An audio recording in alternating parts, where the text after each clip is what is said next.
দমদম ব্যারাকপুর সাংগঠনিক জেলার ১৪টি আসনেই জয় পাবে তৃণমূল। নতুন দায়িত্ব পাওয়ার পর ব্যারাকপুরে বললেন পার্থ ভৌমিক।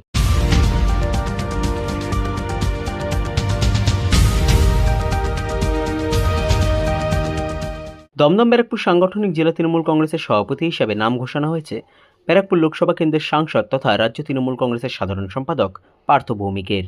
নতুন দায়িত্ব পাওয়ার পর রবিবার তিনি ব্যারাকপুরের সাংসদ কার্যালয়ে নেতৃত্ব এবং কর্মীদের সঙ্গে সাক্ষাৎ করেন। এই দিন তাকে নতুন দায়িত্ব দল দেওয়ার পর কর্মীরা ফুলের স্তবক এবং মিষ্টি দিয়ে বরণ করে নেন পার্থ ভৌমিককে। সংবাদ মাধ্যমের মুখোমুখি হয়ে পার্থ ভৌমিক জানান, বছর ঘুরলেই বিধানসভা নির্বাচন, যেখানে দমদম ব্যারাকপুর সাংগঠনিক জেলায় থাকা ১৪টি আসনেই জয় পাবে তৃণমূল কংগ্রেস। এছাড়াও উত্তর ২৪ পরগনা জেলার সবকটা আসনে জয় পাবে তৃণমূল কংগ্রেস। দল করতে হবে, একসাথে দল করতে হবে। মমতা ব্যানার্জি থাকলে বাংলার মানুষ মমতা ব্যানার্জির পাশে আছে। বছর ঘুরলেই বিধানসভা নির্বাচন, এবার আরো বেশি সিট নিয়ে মমতা ব্যানার্জি মুখ্যমন্ত্রী হবে।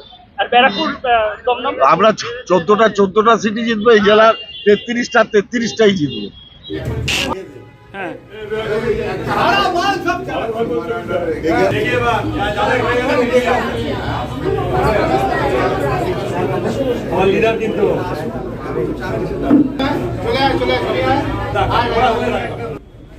আমি ওদিক দিয়ে যাবো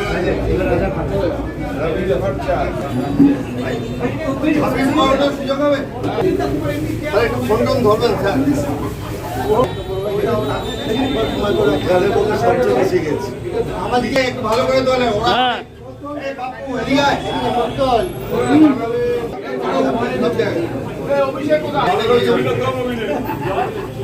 তুলে দাও